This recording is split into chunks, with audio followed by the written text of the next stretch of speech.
بسم الله الرحمن الرحيم. يا أيها الذين آمنوا كتب عليكم الصيام كما كتب على الذين من قبلكم لعلكم تتقون. صدق الله العظيم. اے ایمان والو، تم پر روزے فرض کیے گئے ہیں جیسا کہ تم سے پہلے کے لوگوں پر روزے فرض کیے گئے تھے، تاکہ تم متقی ہو جاؤ، تاکہ تمہارے اندر تقویٰ کی کیفیت پیدا ہو جائے۔ محترم، جیسا کہ ہم سب جانتے ہیں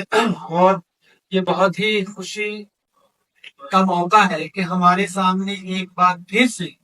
رمضان کا مبارک مقدس مہینہ سایہ فلک ہونے والا ہے آنے والا۔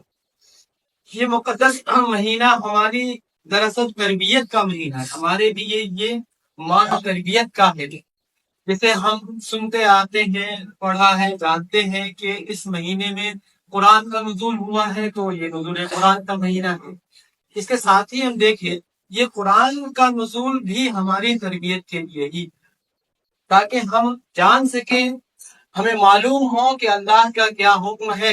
اور ہمیں کیسے اسے انجام دینا ہے، اور اللہ نے کن باتوں سے ہمیں روکا ہے، منع کیا ہے، اور کیسے ہمیں ان سے بچنا ہے۔ اس پوری بات کی تربیت قرآن کے ذریعے سے، اس کتاب ہدایت کے ذریعے سے اللہ تعالیٰ نے ہمیں دی ہے، اور یہ مہینہ عملی طور پر ہمیں اس کی مشق کراتا ہے کہ ہم کیسے اپنی زندگی میں اپنے آپ کو کیسے اس طرح بنائیں کہ ہمارا پورا اگلا جو 11 مہینہ ہے وہ اسی طرح سے گزرے جس طرح اللہ ہم سے چاہتا ہے۔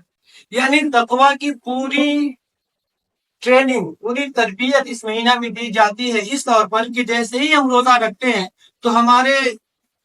ذہنوں میں، ایمان میں، ہمارے خیال میں، ہر وقت ہمارے تصور میں یہی ہوتا ہے کہ کوئی دیکھے یا نہ دیکھے لیکن اللہ تو ہے جو ہمیں دیکھ رہا ہے۔ یہی وجہ ہے کہ ہم پانی کا ایک بوند، ایک قطرہ اپنے گلے سے نیچے نہیں اتارتے، جبکہ ہم چاہیں تو کئی گلاس پی سکتے ہیں، جب تک انڈیل سکتے ہیں، لیکن ہم ایک بوند بھی اپنے گلے سے نیچے نہیں اتارتے۔ کیوں؟ کیونکہ یہ ہمارے لیے تقویٰ کا ایک خوف، ایک اللہ سے ڈر، ایک اللہ سے محبت کی بنیاد پر وہ خوف ہوتا ہے کہ جس کی وجہ سے ہم یہ کام نہیں کر پاتے، جبکہ وہ جائز ہے۔ پانی پینا کون سا ناجائز ہے، لیکن ہم نہیں کرتے۔ کھانا کھانا بھی ناجائز نہیں ہے، لیکن نہیں کھاتے کیونکہ اللہ کا حکم ہے۔ تو ایسی ہی ہماری پوری زندگی اس طرح سے گزرے کہ ہمارے سامنے اللہ سے اس محبت کی بنیاد پہ خوف ہو کہ ہم یہ کریں گے تو میرا خدا، میرا رب وہ ناراض ہو جائے گا، تو ہم اپنی زندگی کو اسی کے مطابق ٹھہریں۔ لہذا ہماری یہ تربیت ہوگی کہ اللہ نے اس مہینے کو مواسات کا مہینہ کہا ہے، یعنی غمخواری کا، تو ہم دوسروں کے ساتھ اسی طرح اپنا رویہ رکھیں گے، ان کے ساتھ نرمی کا برتاؤ کریں گے، ان کے ساتھ مہربانی سے پیش آئیں گے، اور ان کے معاملات کو سمجھیں گے، اس میں تخفیف کریں گے، یعنی اسے ہلکا کریں گے، اور ان کے ساتھ جس طرح سے بھی ہو سکے ہم رواداری کریں گے، کیونکہ یہی مواسات کی تعلیم ہے۔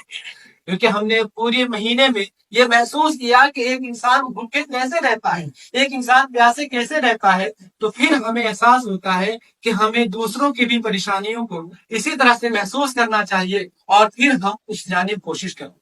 یعنی پوری طرح سے ہر عمل میں گویا ایک تربیت ہے، ہر عمل میں ہمارے لیے ایک پریکٹس ہے کہ ایسا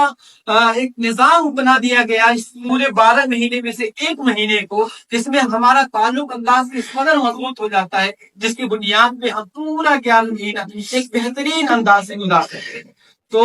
میں سے